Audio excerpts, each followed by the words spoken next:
Well, hello, everyone. Welcome back to another episode of the Professional Brotherhood Podcast. Hello there, Kara. Hello. Good evening. Good evening. Good evening.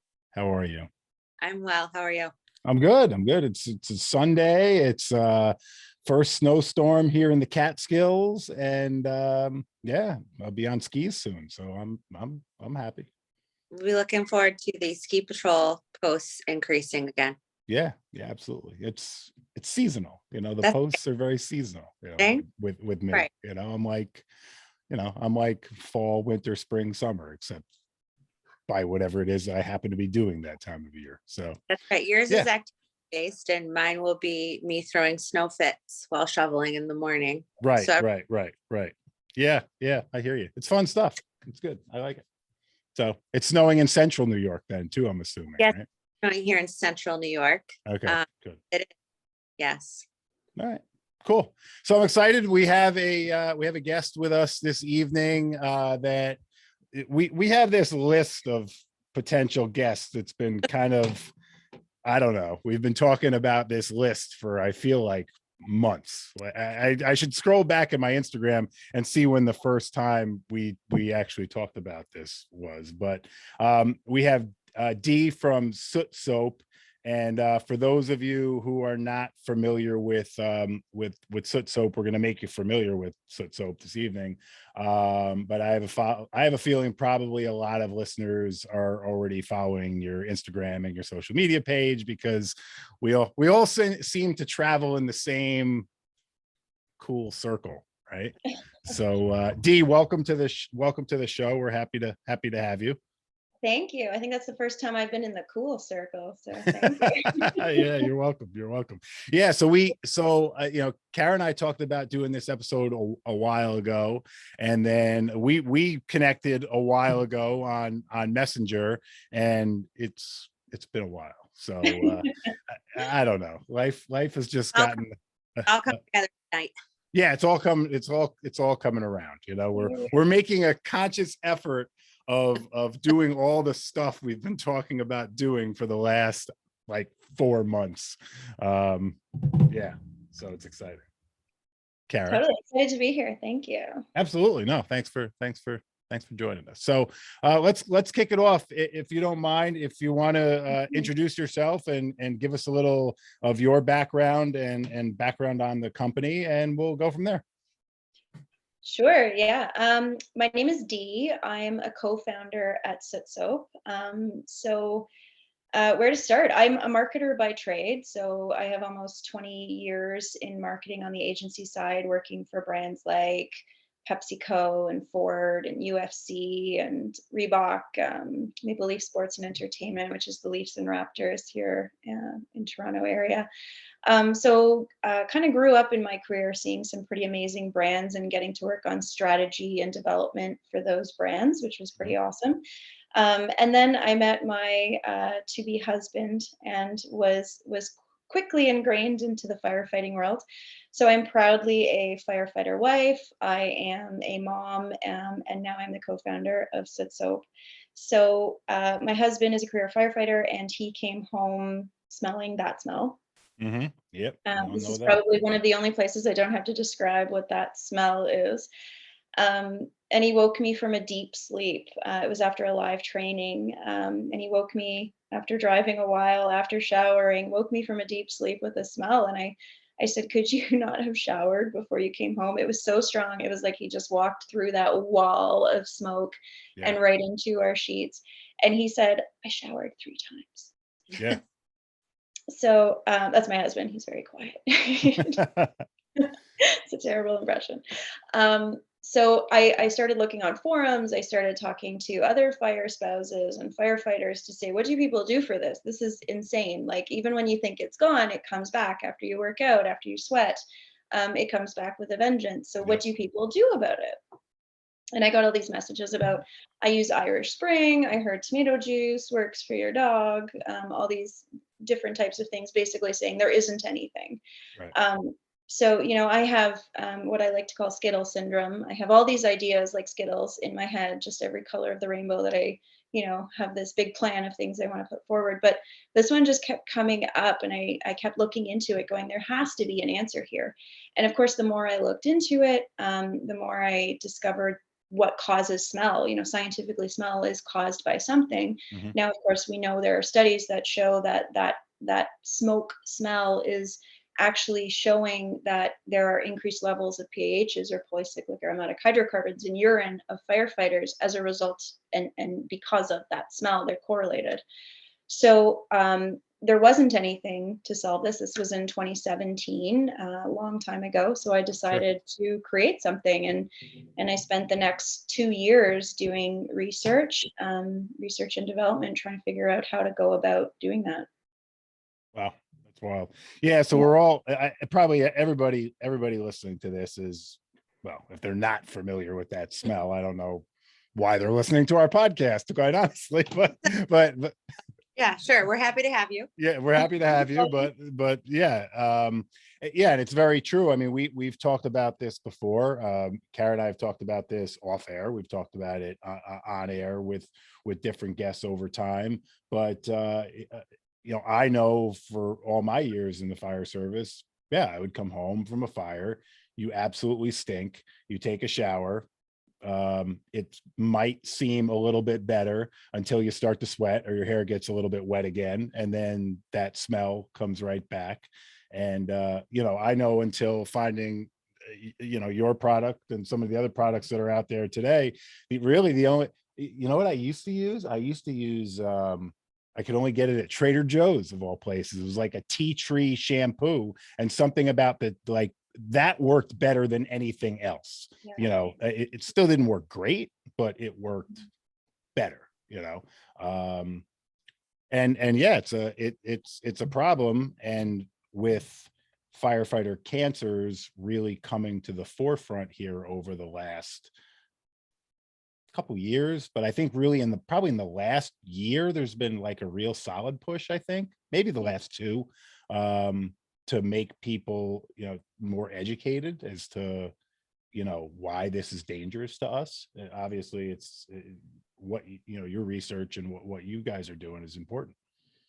Yeah, it was a lot slower than I expected it to be. In 2017, when I started looking into this and started reading the research and talking to the researchers about what they were finding, these studies were coming out in 2017 Mhm. that, firefighters they had 3 to 5 times more PAHs in their urine after fire than before. They talk about toxic handoff. They talk about all the different toxins, not just PAHs, but PFAS and all these other chemicals. And I literally, we launched in 2019, and I feel like I've spent, 5 years now educating. Yeah. And, I'm a person, I'm not a firefighter. I'm the first to say I'm not a firefighter. Thankfully, my husband is a very smart man and listened to the research right away. But, I've spent all these years educating, and people just, as much as we love change in the fire service, it's taken a really long time to get that message out there. But I feel like I'm hearing now, protocols are changing, SOPs are changing, and there really is a push, and people are really starting to understand. I try not to talk about cancer because it's hard for me to talk about, and it's, as a brand, it's hard Mhm. to be that negative all the time. And I'm not professing to be curing cancer, Sure. but at the same time, people are dying. Yeah. Oh, absolutely. Absolutely. And whether you are a firefighter or not, you're around a firefighter, being your future husband, right? And whether it's a family member, your kids, whatever it is, if you look at some of these studies and the transfer of carcinogens from us as firefighters, from our gear to our body to then bringing it home and on all the things that we touch, it's mind-blowing if you pay Yeah. attention to it. I mean, it's scary information is what it really is. Yeah, firefighters' children are much more likely to be diagnosed with cancer than the general population, which is telling you something. Like, that's not random. There's a Right. reason. And I'm a mother, and I'm a fire wife, and I have many friends and fire family out there, and nobody wants to be seeing that going around. No. I don't want that for you. I just met you. Yeah, I yeah, don't yeah. want that for you. Sure, absolutely. I work I here. appreciate it. Yeah, Kara? important though, because you do have a very unique perspective because it is being brought into your home. So you have a firsthand knowledge of it. And there is a lot of weight to that as well, because as you said, this all got started because you noticed that the scent of it was sticking around. So if the smell is there, then there's material there, right? Yeah. It's not coming out of nothing. The fire wasn't at your home, thankfully. So, Yeah. the firefighters are bringing things into the home. And as Brian said, we're all just starting to have increased awareness of it. I mean, I'm a firefighter kid. I grew up, my father was a firefighter as well. And I remember the smell. I could recognize that smell anywhere, from being a kid and having him come in through the garage and, his regular coat smelled like it. He wasn't wearing his turnout gear home, but it sure garage, you could smell, when he was home, you could tell right away that he was there. And even you guys know, like, it's on your sheets after you've showered and you come home. It's in your car. It's on Right. your bag, in your locker. It's everywhere, and there's a reason for that. So Yeah, and that's one of the things I think about of years gone by. I mean, all the years that, I mean, now all the guys in my station, and we're an all volunteer house, but everybody keeps their gear in the firehouse, other than the chief officers, and we drive pickup trucks, so our stuff's in the back, it's not in the cab, but all the years that we didn't leave our gear at the station, and we would throw it in the back of our car and we would haul it around with us, everywhere we went, because we had to have our gear just in case the fire call came in so we could race to the fire, and I mean, that was the first 20 years of my career doing things that way, and now we look at all the statistics and all the things that are coming out about that now, and it's it's a different world. yeah, So know better, do better, right? Like, the Yeah, more we learn, the better we can yeah. do. absolutely. What was the once you decided that you were going to create a product to try to address this issue, how did you decide where how to start with it? Did you decide we're just going to do a body wash, we're going to do a shampoo? Like, how did you decide what direction to take? Yeah, I try to remember because it feels like so long ago now, but I definitely started with ingredients. So I'm a bit of a nutty, crunchy tree hugger. So obviously I have something that's all natural. I didn't want to add chemicals to chemicals.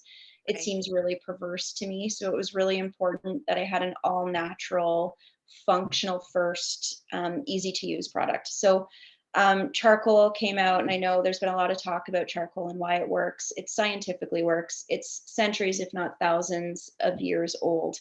Mhm. We use it on water and gas masks. Like, it works. There's nothing that Sure. works better.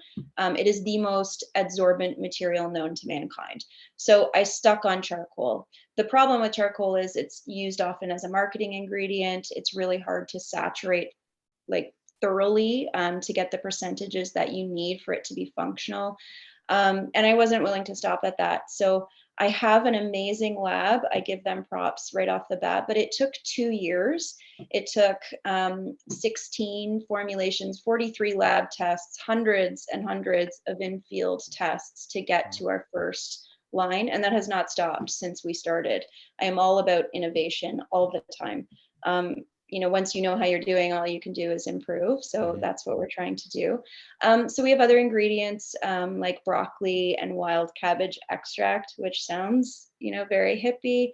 But there are actually studies to show, and there's one that actually came out in 2021 that I actually stood up cheering when I heard about it because I'm a nerd. But that broccoli extract actually, it has basically a anti-cancer enzyme. So it works to fight cancer. So we have included that in our products. But also, is really important to me not to have and assume that one product would solve everything. Right. I've worked with a lot of brands in my past, and there is no one solution for everything. Right. So it was really important to me that we had a separate shampoo and a separate body or skin wash, because you need very different things for those parts of your body. So though our products have similar functional detoxifying and decontaminating and deodorizing ingredients, they're very, very different, as you've probably seen from a composition or from an end product format. So the shampoo is very fluffy. It lathers white. It's quite a thick lather, so much so that people are using it for their dogs, which is amazing. And that's meant to get past your hair. It's meant to get past your follicles on your head as well as on your body. We actually have a nuclear client who uses our shampoo exclusively because they were finding that uranium was sticking to body hair. So the guys, and I say guys because it was a fully male contamination unit, they had to shave their body hair because they couldn't get rid of it. So now they use SootSoap because we work so well on hair to get rid of contaminants off of hair and to get through it and to the skin. And then our hand and body soap, conversely, is very thick and concentrated and black, black like magic oil. And it's meant to coat your skin very, very well. So there's a reason why our products are like they are. But that's part of the reason why it took so long as well, because I wanted to make sure we had really great products, because you guys deserve not just products that work, but products that are nice to use and smell okay and are all natural and don't have any added nastiness in there. I 100% agree. And definitely the scent thing is like a huge thing for me. I don't want to have extra like perfumes and scents and smell like a adolescent boy, like when I get done showering, I want to just be clean, and like they're hard to find products that don't like add stuff back in. Yeah, and then you'll find our products smell very different. They're hopefully subtle and nice, but they're unusual because the products we've chosen, the functional ingredients are actually there for a reason. They're not I work really, really hard to make sure they smell nice because I am like you. My husband has like a firefighter superpower. He can't smell anything, so he's no help at all. But you and I, we care. So yeah, it's really important to me as well. So like our hand and body soap almost has this like spicy coriander subtle undertone, and our shampoo is light and smells a bit like tea tree oil, a bit like sage, a little bit minty almost. It's very light and it does work really well. Like I do notice, because I do use your products, and I notice when I wash my hair, like I do only have to wash it one time, and I have longer hair. So typically that hasn't been the case, prior, after a fire, or after a training fire or whatever. It would take several washes until I couldn't smell it anymore. And that's not the case with the SootSoap shampoo. So it really does. It's amazing to me, like how quickly it does work. Yeah. Well, any of the other products, regular shampoos, right? You could wash your hair 3-4 times, and it still wouldn't take it out. Right. It would smell, like I said, it would smell all right when you got out that day, but then you would get in the shower the next morning or that evening or whatever, and as soon as your scalp got wet, it was like reactivated. You would smell it all over the place. And your hair would be dry, right? Like, because you'd be washing it so often, it would just strip everything lovely out of your hair. So that was important to me as well, that we didn't take all the good stuff out, that we just took the nastiness. And our shampoo actually has won a global clean beauty award 2 years running, like first place. So I dare to say we're the first firefighter product that has ever done that. But hopefully we're giving a good experience as well as a good functional outcome, which is obviously why I'm here. That's awesome.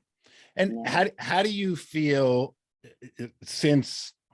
so you started this in 2017, you said it was launched in 2019.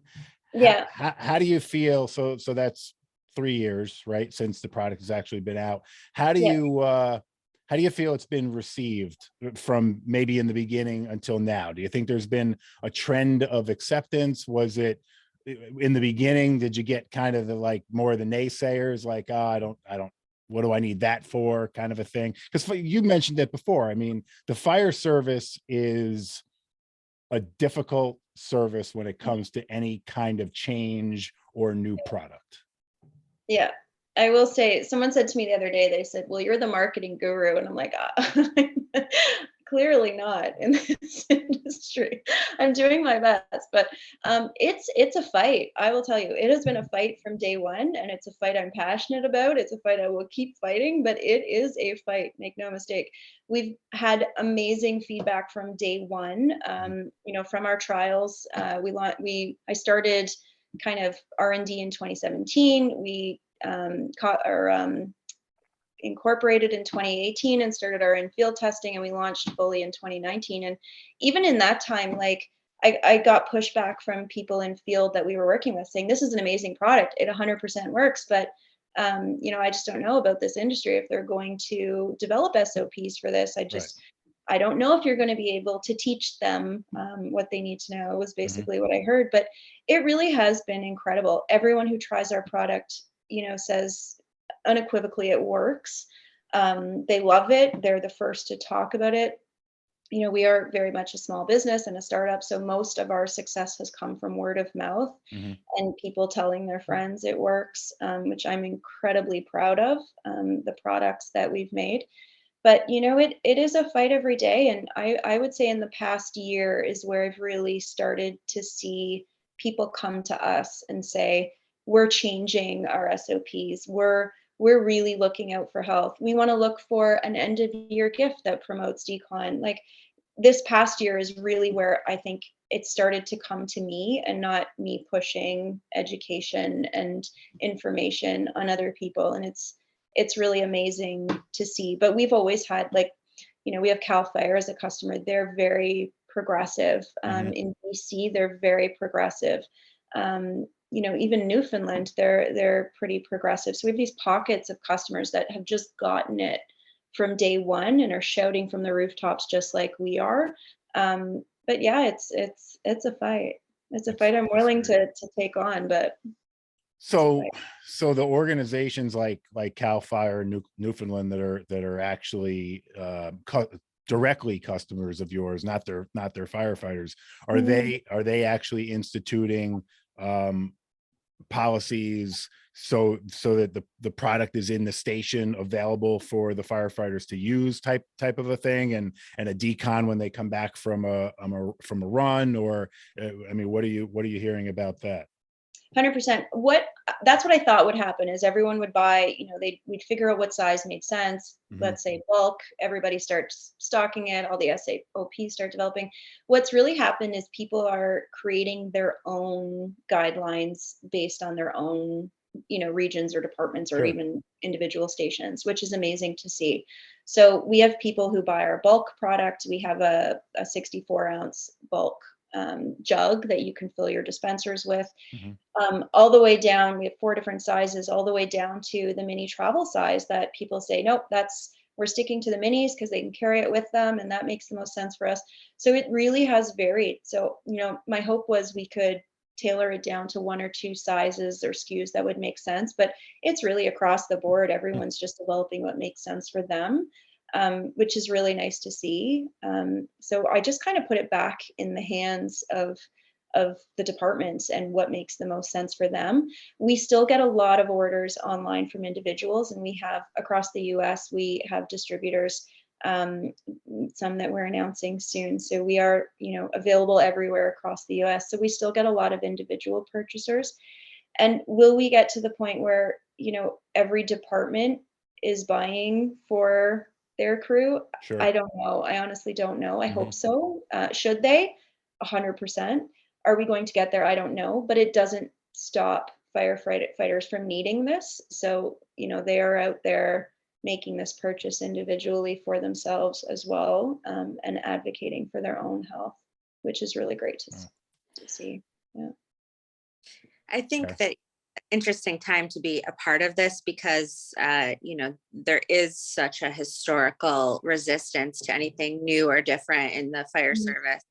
And I think this actually falls in line with some of the other kind of developments that are happening with overall firefighter health and safety and wellness. I think that myself, when I started St. Florian Fitness around 2017, it was like, I mean, I remember talking to people that said, you know, oh, they'll never work out. That'll never be a thing that will happen. It'll never catch on, you know, and now you look on Instagram and there's tons and tons and tons of firefighter fitness pages that are cropping up everywhere Yeah. daily. You know, I love to see. And then I think similarly, the decon issue was initially so like shocking because there was such a piece of the culture that the saltiness and the dirtiness was a badge of honor, right? 100%. You Yeah. know, that's you wanted all your gear to smell all the time, and that was a sign that, you know, you're out there doing a lot of jobs and everything. So I think that when that first started to come out, you know, you could hear the collective eye rolling from across the northern hemisphere, you know. Yeah. But now I see so many more that are making it a part of their daily practice and recognizing that, like, we get to do this job. Let's keep each other safe so we can continue to do it. Well, that's exactly it. I mean, I want my husband to retire a firefighter, period. That's what Sure. he wants. I want all of our friends to retire firefighters. And it's no different with, you know, mental health with firefighters right now. There's this stigma that has historically been attached to it. Like somehow we're taking away the masculinity that is inherent with firefighting.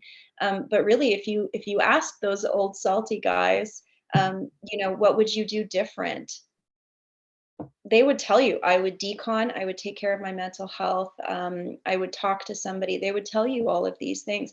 We were at FDIC, thankfully we made it this year, and there was, you know, a stereotypical salty chief. I think of him every time someone talks about a person like that. You know, he had the mustache and the bald head and the wrinkles around his eyes. He was fantastic. And he walked right up to me and he said, it's too late for me.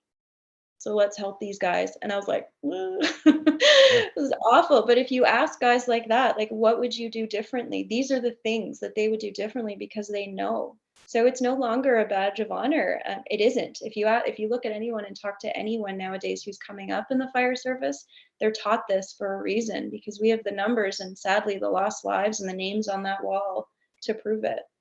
Yeah.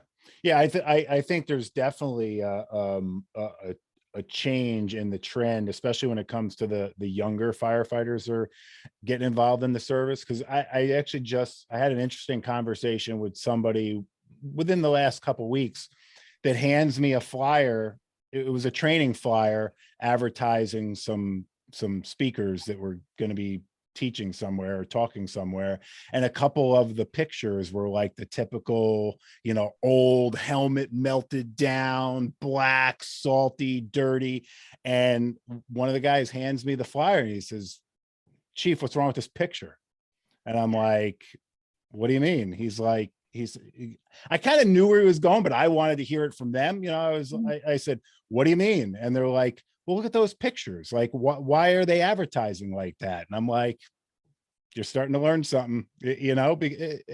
And you know, it's progression, I think. You know, I mean, that was the norm for how long, right? If you didn't know who somebody was in the fire service, but somebody handed you a flyer that they were going to be speaking at FDIC or wherever, and you look at the picture and they just look like this old salty dog firefighter, like, "Oh, this person knows what they're talking about. You know, I got to go listen to them. You know, look how many jobs they've been to. Look at their helmet." You know, there's definitely some change happening, I think, because even simple things like that, you notice, you know, people are talking about, which, And that takes time. And people told me that yeah, from the beginning, and they told us we were too soon. And you know, we're here hopefully at the right time now, 5 years later. But you know, maybe we can make that the norm. Maybe we can help yeah, where there's a clean man or woman on the front just sparkling. right, That's right, right. the Well, new fire picture. and I think one of the things that we also need to talk about, that, and we talked a little bit about this, I think, through a common thread of posts somewhere. Maybe it was one of the posts that we put up on our page, but so we typically, when we talk about, you know, decon and a product like yours, and that, we typically talk about after fires, right? Like after a job, cleaning up. But Kara and I have recently had a lot of conversations about fitness and the trend of let's put our turnout gear on and let's jump on the assault bike, or let's put our turnout gear on and let's do whatever, and there's also a lot of SOPs and guideline changes around when we're wearing our turnout gear, because clean turnout gear we're finding out now, and I'm not, when I say clean, I don't just mean clean was put through the washing machine. I mean, it could be clean out of the bag, Brand like brand new out of the bag, isn't something that we want to be purposely sweating in, right, when we don't need to. Right. Yes. So we now know that gear, turnout gear, bunker gear, contains PFAS chemicals, which are forever chemicals that build up in your system. So when you're wearing your gear, whether it's dirty or not, it contains those chemicals which are rubbing up against your skin. We also know, of course, that they're not entirely bulletproof. So not the question, but when you're on a call, yes, those chemicals, those toxins are getting through your bunker gear and they're congregating in places that should be, you think technically should be covered by that barrier. They're not. They're congregating in your armpits, in your groin area, as well as your neck and your head and your hands that aren't covered. But what we now know is it's in the gear itself. So even when you think you're clean, we also know that cleaning gear doesn't get rid of everything. So there's always something left on your gear. Even the best products out there don't get rid of every single particle, though we're getting there, hopefully. So it's important not just to decon your own personal self after a fire, but anytime you're wearing that gear. And it's important not to wear that gear if you don't have to. It's a risk you don't have to take. Yeah. I was a big proponent and promoter of wearing your gear for working out, and the reasons for that are because it's important in your fitness to be able to mimic the lack of flexibility and the added weight and the added heat and those kind of things. And so at the time, you don't know what you don't know, and putting on your gear to work out made sense, because it's like, yes, I want to get my body to the level of what I need to be doing when I'm wearing this gear. But as you started to see some of these studies emerge and some new information, you do have to change your perspective to do what makes good sense. We all as firemen are gonna suffer at some point in this job. It's part of the job. It's part of the fabric of being a fireman. But there's also no need to have preventable suffering. We can take away some of that. That is going to cause us harm. We don't need to do some of those things just because suffering is part of the fabric of being a fireman. Yeah. And, putting cancer aside for a second, we always talk about the big C, which is obviously important, but it's not the only thing that is caused by these chemicals. Like, these are DNA mutating chemicals. So that means it can change the physical makeup of your body. It can cause all sorts of immune disorders, infertility, issues for women in general, hormonal issues, issues in your children. It can cause all sorts of different things that we're not talking about. So just because you don't get cancer doesn't mean you're not at risk for what these chemicals can do to you. So why, knowing that's out there, would you put that risk on yourself willingly if you don't have to? Sure. And, like you said, know better, do better. We know these things now. So what else can we do to mimic that? What else can we do to mimic the lack of flexibility and the weight? And please, let's stop taking photos of our babies in dirty bunker gear, and let's just rethink what we're doing with our gear. Yeah.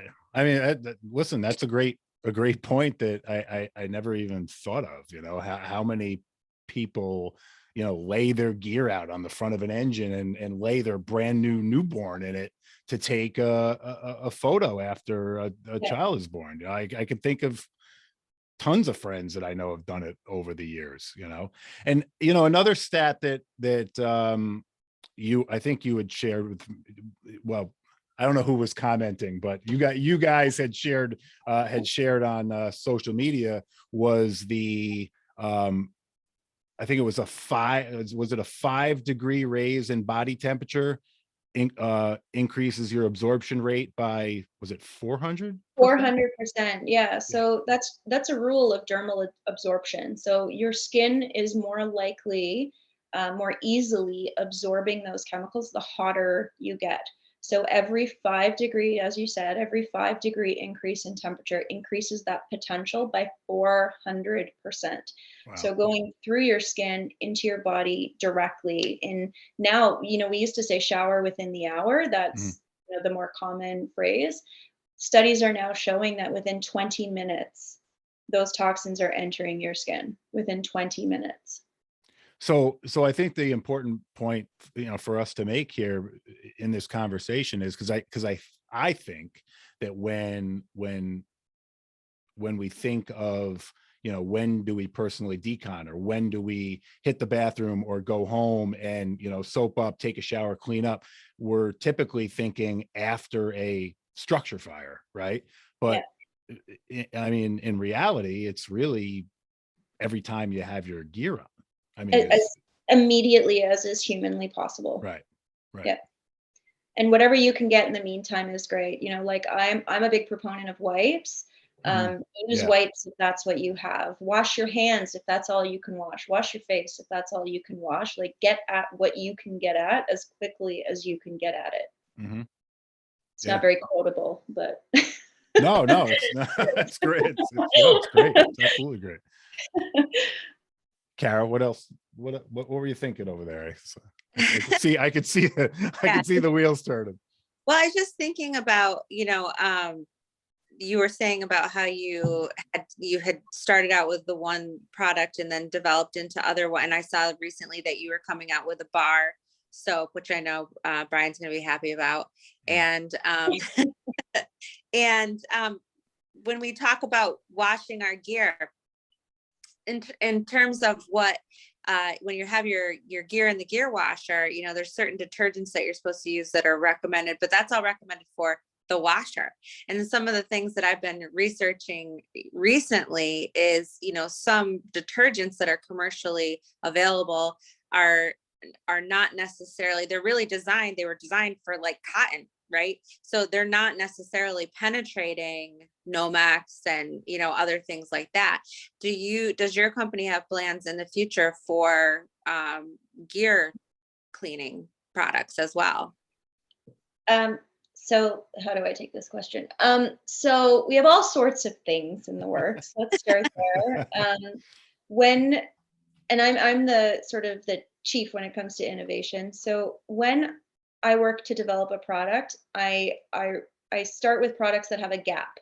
So products that aren't currently out there. I'm not going to recreate something that's doing fairly well until I run out of gaps to fill.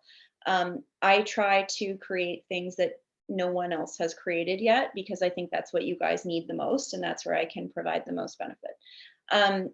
Have we been looking at laundry? Absolutely. It's something I've been working on for about 4 years now. It's coming. I need someone. Let me back up. I want to make sure that our current products are being supported before I take on the responsibility of more products. We do have a couple of products launching in the next year that I can talk about that have been more prioritized. But when it comes to laundry, we are participating in a study that will hopefully come out soon, where our products have actually been used as fabric washers, as laundry products. And a couple of things I have discovered in this process is, one, there are products that are really, really great at getting out toxins, but they also contain very harsh ingredients. And not just harsh from your body and from an environmental perspective, but harsh for our extractors, harsh for the machinery, harsh for the rubber that is required in that machinery, which means it may not be able to be used effectively without degrading fabric, as you mentioned. The other thing that I've discovered that's really interesting is, how nerdy do I get here? So PAHs, there are varying complexities in these particular chemicals. There are 16 that firefighters really see. through exposure. The smaller ones, so they have 2 rings. They're simpler, they're smaller, they're less complex, things like naphthalene. And it goes all the way up to 5 and 6 rings, which are more complex, still in the same compound of PAH compounds. The smaller ones are fairly easy to get rid of. So a soap can get rid of naphthalene. You leave naphthalene on the counter, it will dissipate in time. They're very easy to get rid of, those small ones.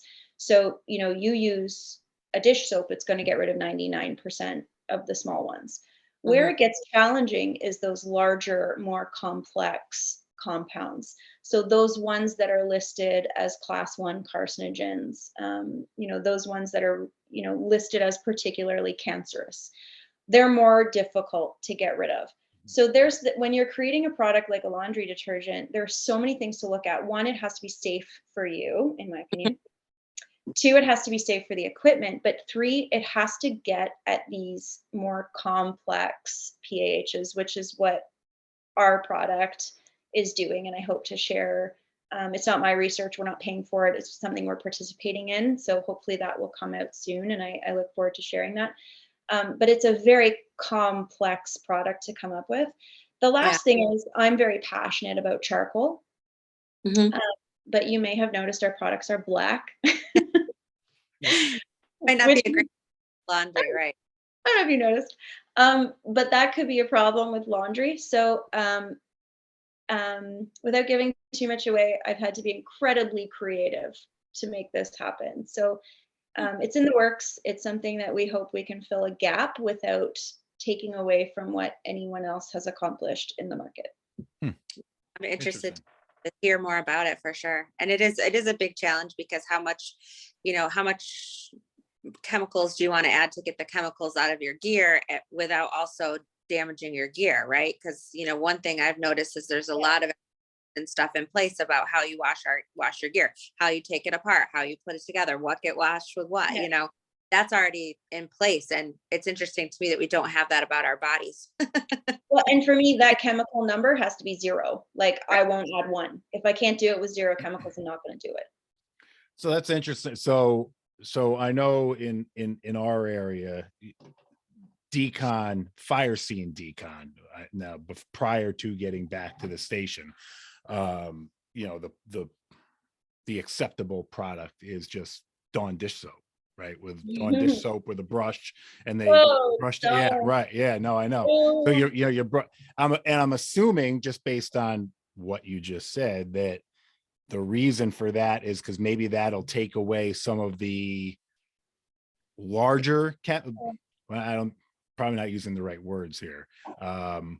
The more complex. It's actually really great at the small ones.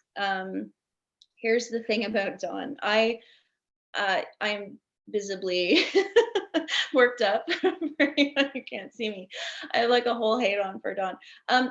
Dawn's great for dish soap. Dawn works really well to get rid of grease off of your dishes. The reason people use getting Dawn, oil off of ducks too. Don't forget getting oil off. No, do not use it on your duck. No, marketing works, folks. Yeah, right. Well, and you know that, right? So this is why we're having this conversation. Yeah, no. So there was a study that was done. I want to say 2017, but it might have been later. Where they tested dry decon versus wet decon, and I'd have to pull up the exact numbers, but it's something like, just brushing got rid of 26%. I'm making this up a little bit, but using a wet decon procedure, which included scrubbing for 2 minutes with Dawn Ultra dish detergent, got rid of significantly more chemicals. So because Dawn was used in this study, now everyone thinks Dawn is the thing to use. Dawn works great. Dawn's amazing. Dawn totally works. Dawn absolutely works. It's also very bad for the environment. I'm totally going to get sued by P&G or whoever makes Dawn right now. But there's a great resource. If you look up ewg.org, you can actually see what is in a particular product. So if you search for Dawn on EWG, it'll tell you all the ingredients that are in today, that were in 2012, whatever. And then if you look up those ingredients in EWG, it will tell you the safety of that ingredient. And it rates it from a cancerous perspective directly, also environmentally, how quick it works and how irritating it is, those types of things. Dawn is very poorly rated. I think it's a 7 or a D minus or something like that. It's a very poor rating. It's not meant for that. It's not meant to be put into our waterways. It's certainly not meant for your skin.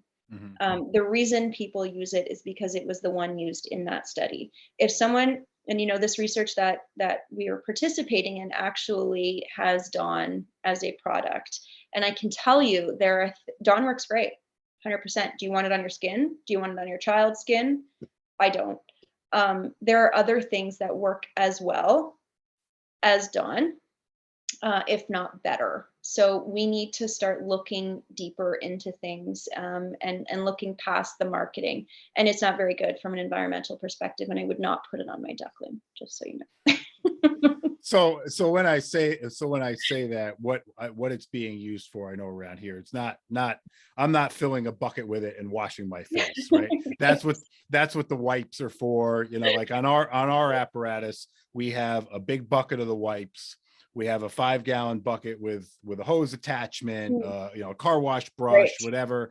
Awesome. And you fill the bucket with the Dawn, and you just brush off the turnout gear, brush off the SCBA, wash all that stuff down, and then you go back to the station and you put it in the actual washing machine. But I don't want anybody to think we're out here scrubbing our faces with. Some are. Dawn. So that's why I'm visibly upset. Yeah. No, like 100%. It does bump up that decontamination at a phenomenal level. Just know that those surfactants are very heavy duty. So what you're using is very strong, and that's good. Do something, do wet decon 100%.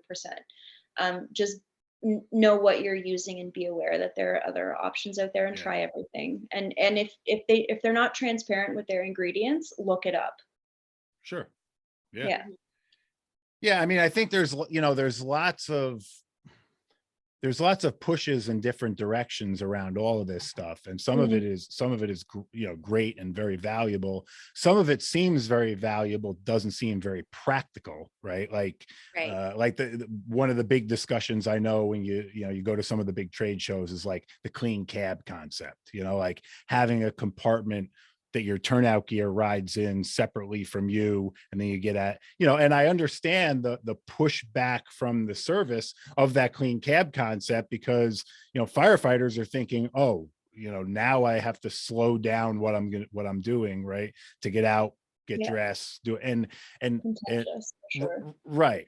So I think there's seems to be a lot of different avenues where some of this stuff is going, and some of it makes a lot of sense, and some of it I think is going to be a harder block to step over, I guess, for the fire services. Yeah, and at the end of the day, people, as long as you're using something, like, yes, I'm the owner of a business and I want my business to do well, but I always tell everyone, try everything.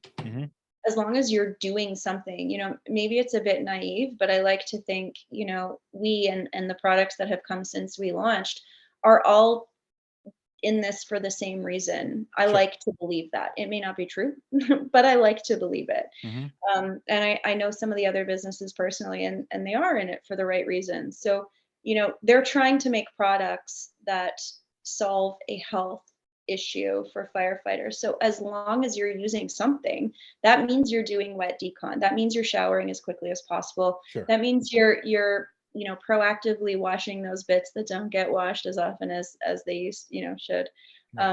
So do something. That's why we're all here. I could have launched any number of different products or gone any different number of routes in my career, but I chose to do this because I'm passionate about it. So as long as one more firefighter, is clean, is healthier, then I consider my life a success from here on in. Yeah, absolutely. Kara?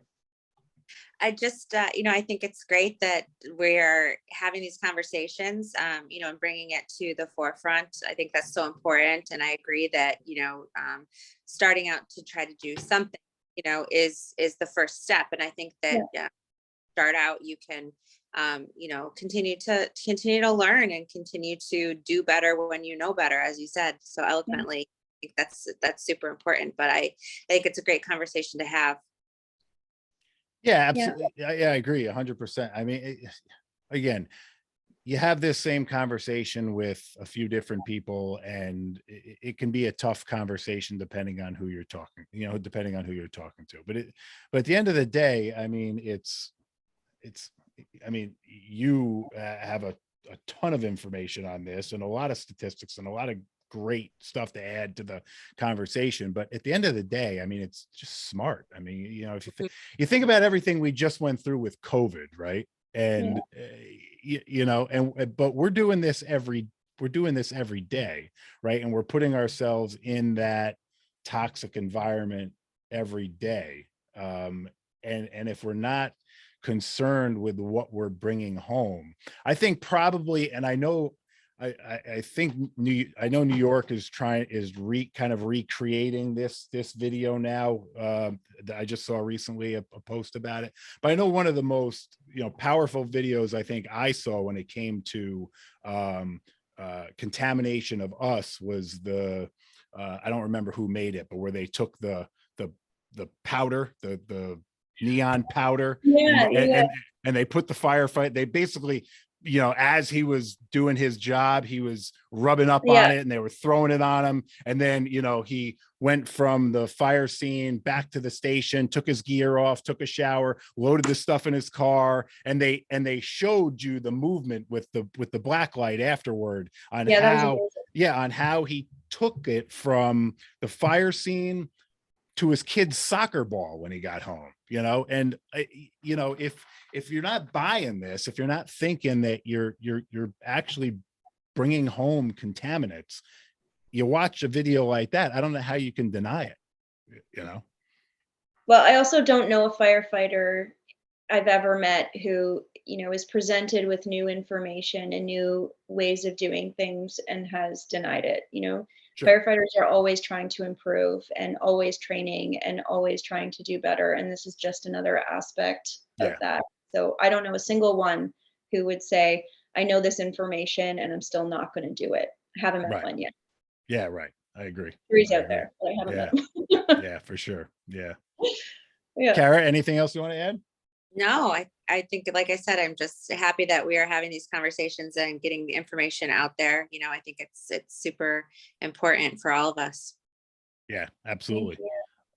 Dee, anything else? Anything can you tell? We gotta give the plugs, and we gotta tell everybody where they can go and to get the product and how they can follow you on social media and all that stuff. So let's do that. Yeah, 100%. Well, odds are we have a distributor in your area. If not, reach out to me, let me know who they are, and they will soon be a distributor. We're all across the United States and Canada at this point. We have new products coming out. You can find out more at SootSoap.ca. Sign up for our newsletter. We will have information coming out on pre-orders. Our new product that's launching soon is called Smell Gel. You heard it here first. All right. SootSoap Smell Gel. Have you guys ever used, I don't know if I should say the name, you're literally going to kill me. Have you ever used Vicks Vapor Rub under your nose? I used to carry Vicks Vapor Rub in my PPE for those bad medical calls. Yeah, you did. Did you know it's toxic? No clue. No. So Vicks actually contains camphor, which is an all-natural ingredient, but and it's fine if you put it on your chest. It's fine if you put it on your feet, on your skin. It helps the temperature rise. It helps the heat come to the surface. Mm-hmm. But if you're putting it in your nose and you're ingesting it through your mucous membranes, is essentially what you're doing when you're putting it in your nostrils. It's actually toxic. This is a baby-killing ingredient. If you look at the baby version of the same product, it does not contain camphor for a reason, because it's horrible. It also contains petroleum byproducts and some other things in there that I'm not particularly in love with.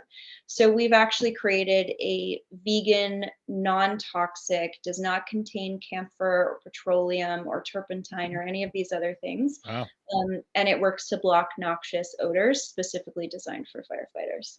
Wow. Hey, That's that's awesome. Look Yeah. out for that. Thank you. So we're finalizing the packaging now. The product is done.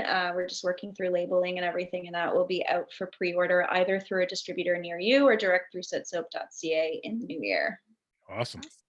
Yeah, and then we have a whole other line that is coming out, but I will reserve that one for the new year till it's a little bit farther down the line. But it's a pretty exciting brand new line for us. So it's actually at the request. We got government funding to do this one because they felt it was important. So Wow, that's great.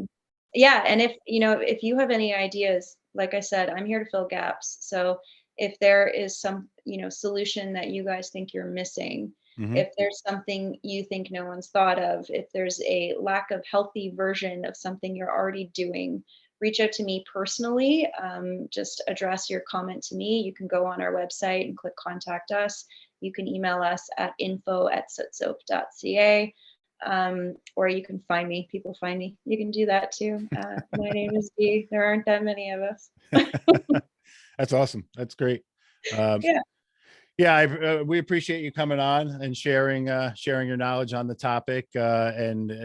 Sorry it took us so long to actually get this done, but I'm glad we did.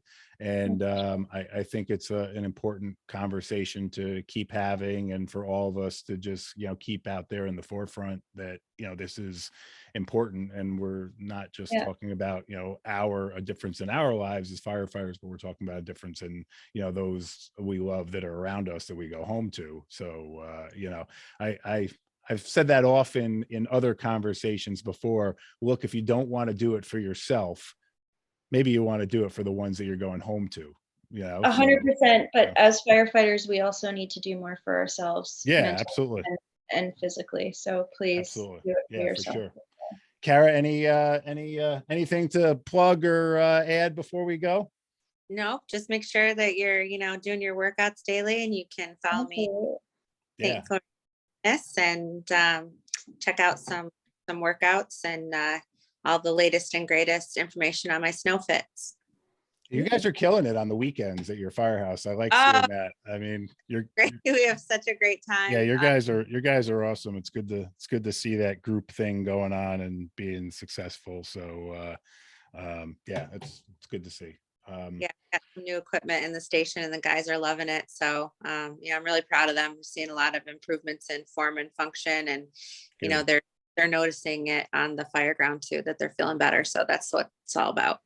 Cool. I'm going to plug something real quick. We're getting out in January. Chief Andershak and I with our Setting Our Volunteers Up for Success program, and we've actually we're calling it our tour, right? Because it just worked out that we're going out for an entire weekend, and we're hitting Carlisle Volunteer Fire Department in Delaware on Saturday, January 28th, and then we're hitting Odenton Volunteer Fire Department in Maryland on December 29th. Registration's open. Information can be found on our Instagram page, and I'm going to kind of create a little competition here, because Odenton is kicking ass. I mean, they've got like 30 guys signed up for the seminar already, which is awesome. We're super stoked to get down there and talk to these guys. And Carlisle's right there, but you guys got to step it up and fill the seats. So let's see who fills more seats between Delaware and Maryland for our January weekend tour of yeah, it's gonna be fun. Odenton, Team Odenton, because that's the new home of my former mentee and great fireman Joe McLaughlin. Yeah, absolutely. Former guest of ours here on the show, and so wild how things come full circle, So all right, well guys, thank you very much. Dee, thank you again. I appreciate you coming on, and guys, stay safe and have a great holiday season, and we'll talk again soon. Sounds good. Thanks so much, guys. All right. You're welcome. Sure. Thank you. Bye. Bye. Bye.